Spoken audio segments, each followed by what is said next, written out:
Hey everyone, this is Paige Martin with Paige Martin Books and Art. Thank you so much for logging on to the Handmade Dolls app as we introduce a good friend of mine again, Miss Grace Kisa, who is a multidisciplinary artist, which really means is that she creates multiple mediums of work in her artwork.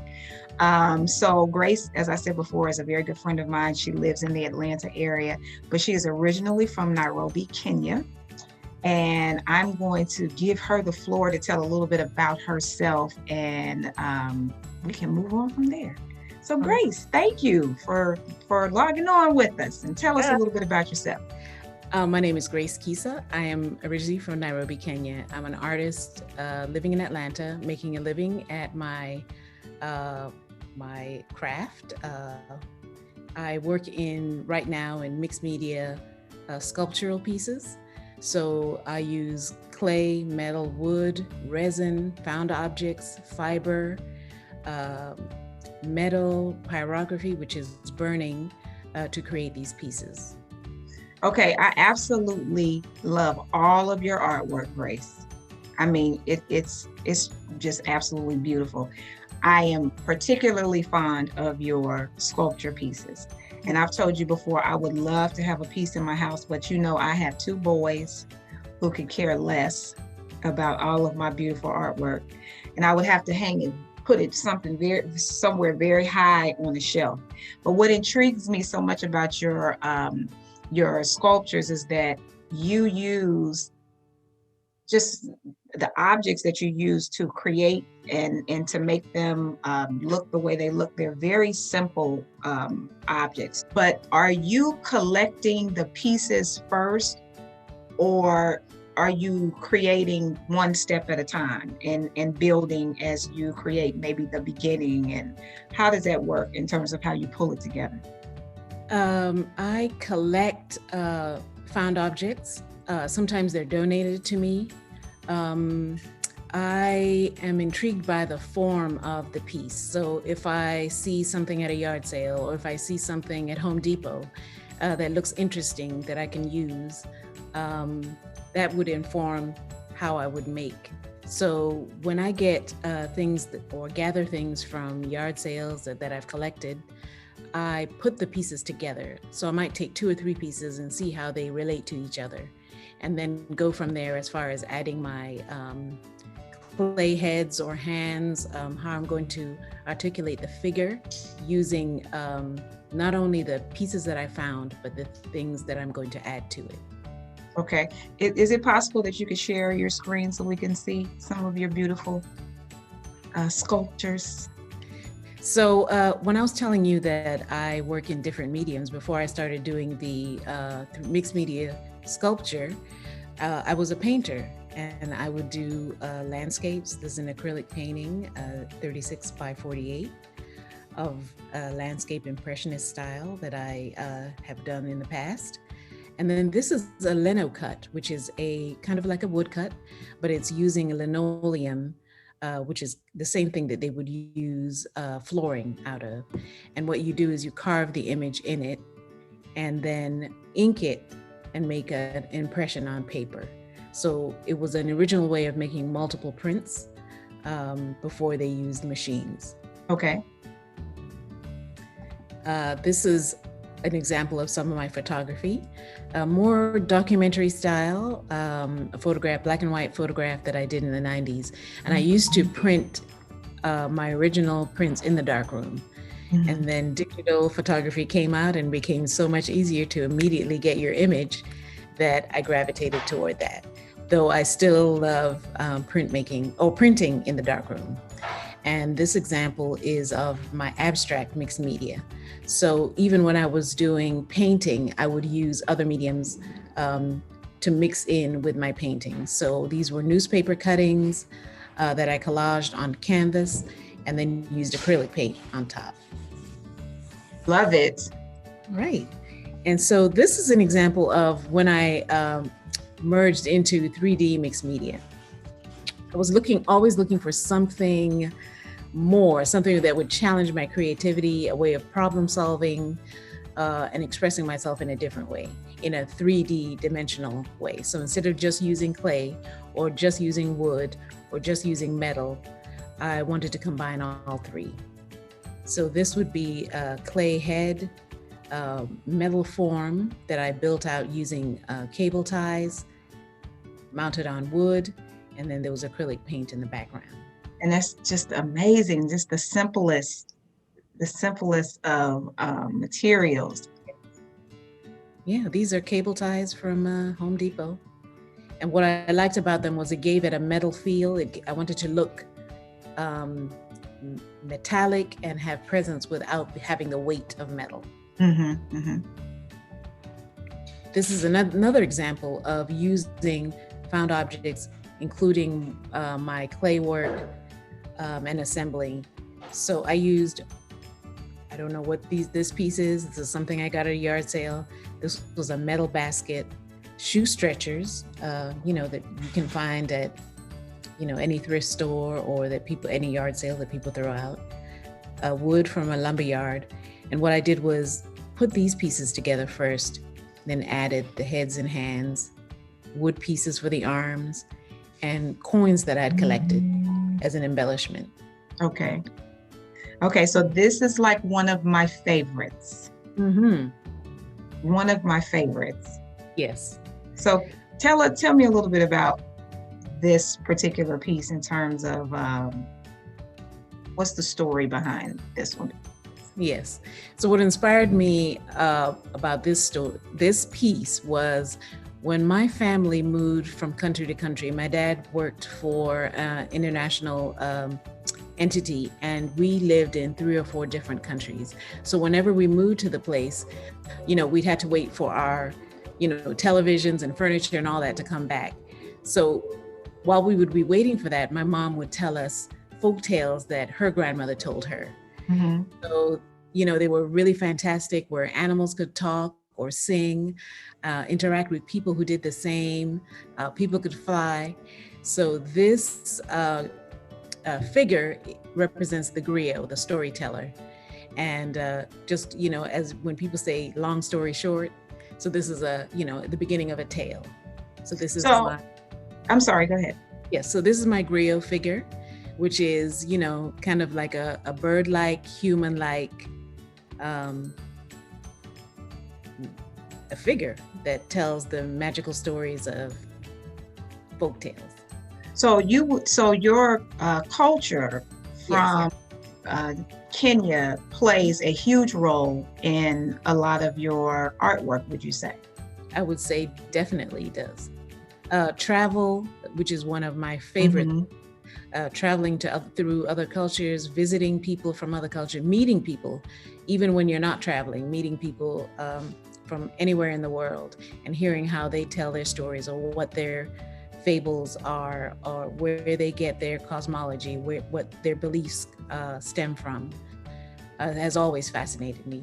So this piece speaks to that and speaks to how fantastical African folk tales are. No matter what tribe or what culture you're from, everyone has their own story. Mm-hmm, mm-hmm.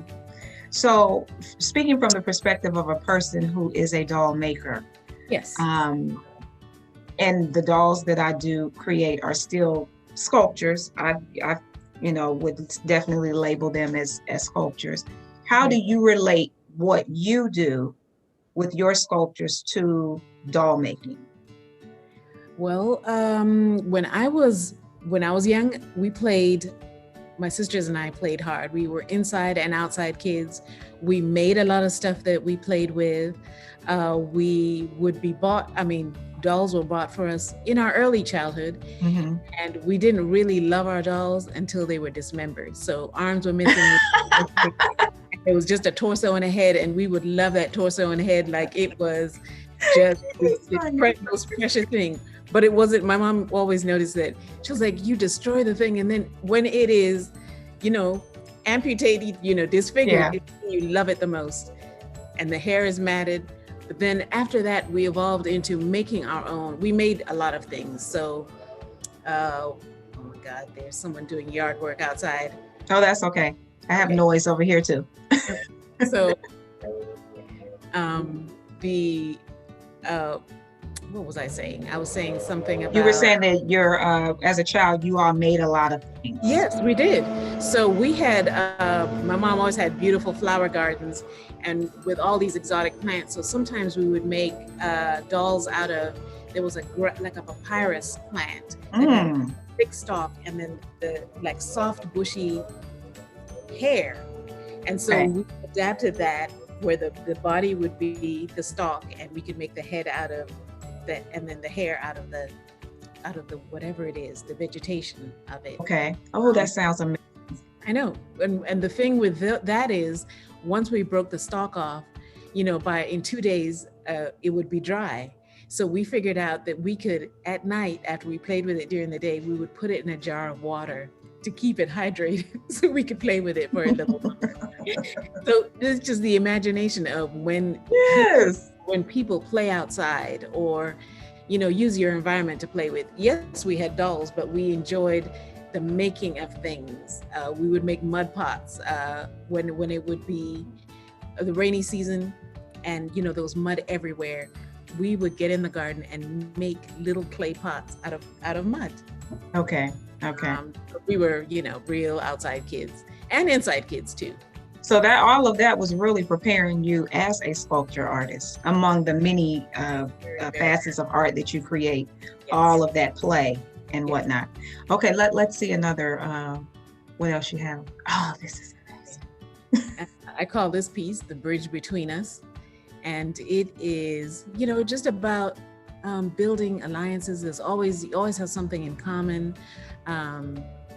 Finding the way to agreement as opposed to disagreement, working differences to find commonality. And so this piece is, again, which is like the clay hands are made of clay. The bodies are built out using sisal fiber, which is a fiber that we used to use at home. They would use sisal to make baskets, to weave out of, make costuming, and I've made costuming using sisal. Sisal is what rope is made of. Mm-hmm. So it's a plant that is dried and you can, it becomes really strong. You can weave it and make rope out of it. The track that the figures are on is actually part of a dish rack. Get out of here. So once it started to warp, it was a bamboo dish rack. I was like, I can still use those parts. Yeah. And take it apart and use that as a track. And then wood from Home Depot that I used as the base. The same with the balls, the wooden balls I got from Home Depot, and made this piece. What I think is so striking about your sculpture pieces are the faces. Mm-hmm. The lips are so beautiful. The things that how you decide that you're going to create the hair. Yeah, the little bantu knots. I love it. Thank you. I absolutely love it. Oops. Okay, did we go back? Okay, and was that your last piece? Well, this is the last piece. Okay. Yeah, I thought it was one more. Right, and I call this piece Continental Drifters. Mm-hmm.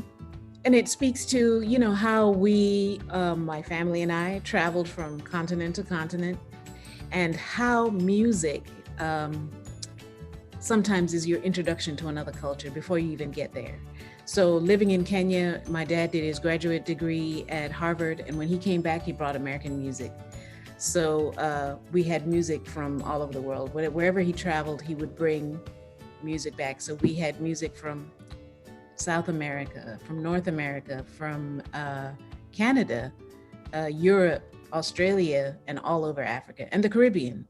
So a lot of times music is another way that I would use to travel. Okay. It would be an introduction to another culture before I ever got to meet them or go to that place. Okay. So I have a question for you. Yes. If you could travel to any time period, backward or forward, where you feel you would have gained the greatest experience creating art, where do you think you would go? And now, because now with things like Instagram, I can be in contact with anyone, anywhere in the world, at any time, another creative or someone who's interested in arts, and you can have a conversation with them. And especially during the shutdown, everyone was doing these art talks where they were in their studios working, and people were curators or their friends were asking them about their process and how they're handling this shutdown. So it gave us all a window into how other people create, how they're handling this situation under the lockdown. And then even before that, just exploring through the internet, you can find any single person at any minute, any kind of that you know or do not have never heard of. Yeah. Even instructional videos on YouTube. One of my favorite ones is The Craftsman. Yeah, you introduced me to The Craftsman. I absolutely very accessible. He's not over the top. He'd take his time explaining, and very, very creative, uses any kind of medium. And I love those kind of creators. And then there are others that there's a whole society that use little miniature sketchbooks and miniature watercolor sets and go and paint cityscapes or trains, or the internet has just expanded my vision of what creativity is, or how you can use your creativity in different ways. Okay. Well, since we're talking sculptures and dolls and figures, yes.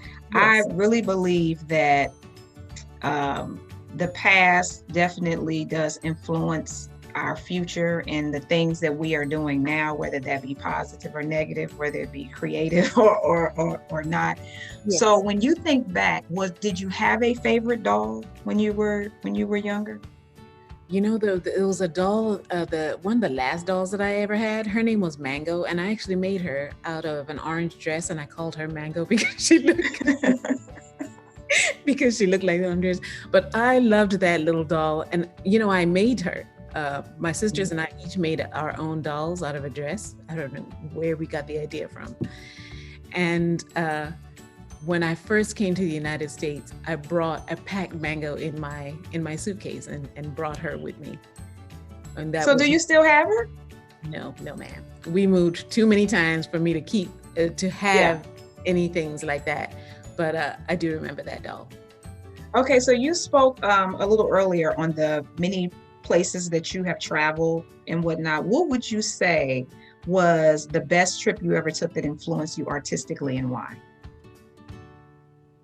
But the thing with what inspires me is everything. So sometimes I don't know. I don't have a best trip. Each one is completely different, and they always give me something that contributes to my art. Mm-hmm.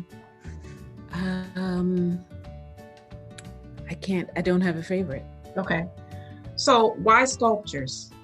What made you go in this avenue? And is this the first time, or are these the first examples of sculptures that you've ever created? And if so, why? Why sculptures? Because I had been a painter for over 20 something years. Mm-hmm. And actually, I remember making some clay neck pieces in the 90s, maybe over 20 years ago. And I always wanted to do sculpture. I had to find out how I wanted to do it. Since as a painter, I use mixed media, I would want my sculpture to do the same thing. In my high school and middle school, we had clay. We had an arts program, first of all, and we did clay sculpture. But which was nice, but I wanted something more challenging, creatively, that allowed me to express what I was trying to express in the way that I wanted to express it. So mixed media was a way of doing it, and I started out doing smaller pieces. So, some of the, little regular pieces that start off simpler, and once I mastered that, I started making them larger. Okay. Now, do you make any pieces that are child-friendly? That are child-friendly? What's funny is we have had, you've been to our house. We have art Uh-huh. everywhere. We've had babies from 5 months all the way through adults. The kids have never broken anything. I Well, mean, we that's inspiring. That makes me feel like I things. need to just go ahead Now, and get a I, piece of it. I have to say one thing. I once I have a nephew who is very, very artistic, and he loves um, to make three-dimensional things out of paper. So he was really into the Angry Birds, and he not only draws them and paints them, he started making them out of paper, 3D ones. So one holiday I went up there and I got some polymer clay for him, and we made one of his characters, 3D characters. We also made little Angry Birds. So with his Angry Birds, he actually plays with them. So by the end of the week, his Angry Bird out of polymer clay was dismantled. So it didn't hold up to the way he was Right. playing, because he tosses them and shoots himself doing Yeah. video, builds these forts. So it didn't last. He was probably maybe 8 or 9 at the time. So in that way, he thought, he wanted to incorporate it into his play. So of course it didn't last. Okay. Do you think he'll become an artist? He's an artist already. Okay. Yeah, he's been doing art since he was an infant. Mm-hmm. Actually, a toddler. Yeah. Tell me a little bit about your educational background and how it has influenced your style, or how it has influenced you artistically in general. Now, I went to the Art Institute here in Atlanta, and it was more for graphic arts and design. So we took everything from life drawing to graphic design on the computer. We did watercolor, airbrush, advertising markers that you would use, pen and ink, photography. So we did all of that, which was a groundwork. But coming from a high school that had a very comprehensive art program, most of those things I had already used before, except for an airbrush. But everything else I had done before. Mm-hmm. So it was a way of honing my skills as opposed to being taught the basic, because we came with the basic, or you should have come with the basic, and you refined that in college. Because my degree was graphic arts, it was very commercial. And when I went out into the field, I started working for an art distribution company that supplied hotels, hospitals, interior designers with original artwork. So it was abstracts, landscapes, figuratives on paper, original paintings on paper. So that again refined my practice as far as starting and finishing work within a reasonable time, because we had deadlines to meet. Okay. And I still use those skills today. But it did not inform the work that I do now, which is, I'm sure it did, because it laid the groundwork for not using just conventional materials, because we used everything. They mixed paint from Home Depot with, regular acrylic Liquitex paint. So they had the conventional, and then they had oil paints, and then they also had paint from Home Depot. So it opened my mind as far as using unconventional items. Okay. And just took it from there as far as making mixed media work that was using unconventional materials combined with conventional. Okay. Well, I know that you live and breathe art in many different forms. Yes. If you were not an artist, what do you think you would be doing with your life? I'd probably be a teacher. A teacher. That's interesting. We're going to have a question in a minute that has to do with that. Yes. Probably a teacher. I know as a little girl, I used to always think that I wanted to be a teacher, maybe an art teacher. I always knew I was going to be an artist. I did it all the way through school, from elementary all the way from nursery school, actually. There is an audio that my dad interviewed us when we were 3, 4, and 5, my sisters and I. And in that, I had said, I didn't know what an artist was called, but he had asked me, what do you want to do when you grow up? and I said I wanted to write pictures because I didn't know Yeah. what artist was, but that's what it was. And I've done it ever since. Worked hard at it, put in the hours, and still do. I'm always learning something new, and that's what always keeps it fresh for me. Okay. Well, I have a few outro questions. So this is a mix of art and personality, just your own, love of things. Okay. Do you choose day or night? I used to be a night owl, but now I'll say day. Okay. Salty or sweet? Unfortunately, I will say sweet. Art gallery or home gallery? I will say I appreciate both, because the art gallery, they have a different group of people that I wouldn't be in contact with, especially out in a city outside of where I live. But I do prefer the home gallery, because people get to see, collectors who come to the house get to see more than they would at a gallery. Mm-hmm. And they get to see it in a home setting as opposed to the white box. Okay. Acrylic piece or sculpture piece? I'd have to go with the sculpture. It is, I'm really excited about, it's always something new. Mm-hmm. I can't predict what it's going to be. With a painting, because I've done it for so long, I can predict how it's going to turn out. So the sculpture gives you more possibilities. Very much so. So when you start a sculpture, would you say that it ends the way that you anticipated for it to end? Like, I don't even put the expectation on it of how it's going to end up. So being open to however it develops allows me to go in any direction. Okay. So it's not boxed into a final idea or a final design of what I'll come up with a concept saying that I want to make something that looks like flight. Mm-hmm. I want to make something that looks like mother. I want to make something that looks like home, and it doesn't have to be a house or a woman or a bird. Yeah. Okay, iced tea or matcha green tea? I'll say the matcha green tea. I've been living in the South for over 20 years and I'm trying, because, we are tea people in East Africa. We have tea farms and we grow some of the best tea. So it is hot. It's always been hot. Okay. And I moved to the South and there was sweet tea. I'm learning, but it's going to have to be the matcha tea. Yeah. And you know what? You may not ever like sweet tea. Well, I do like it when they do an Arnold Palmer, when they put the lemonade in it. Okay. Yeah. I can tolerate that.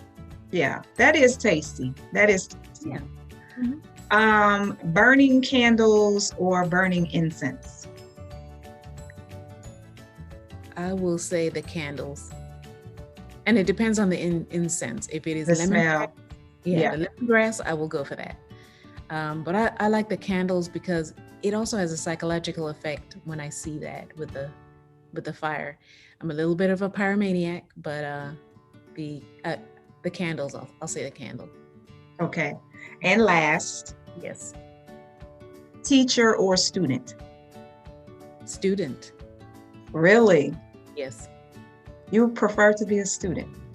I am a student. I'm always learning. But I think you're such a great teacher. Everybody who is able to teach is not always able to teach. Right, that's true. It's all in your delivery. It's all in your patience. It's all in, it's so many things that go into teaching, and you're good at it. Well, yeah, but then on the other hand, I'm always learning. Okay. So this is true. We're always learning. So yeah. That's why I'm saying student. Yeah. Well, I just want to say thank you for taking out a little bit of time to come and talk to the Handmade Dolls community and share your work. Can you give all of us some information on where we can find you? You can find me at gracekisa.com, www. You can find me at Studio Kisa on Instagram. Okay, no Facebook page? On Facebook, Grace Kisa on Facebook. Kisa on Facebook, okay. So thank you so much, Grace. Hopefully you will log on to the app as well and learn from some of the other doll makers and sculpture artists and people who are also doll lovers. We were glad to have you. Thank you. Thank you for the invitation. I appreciate it.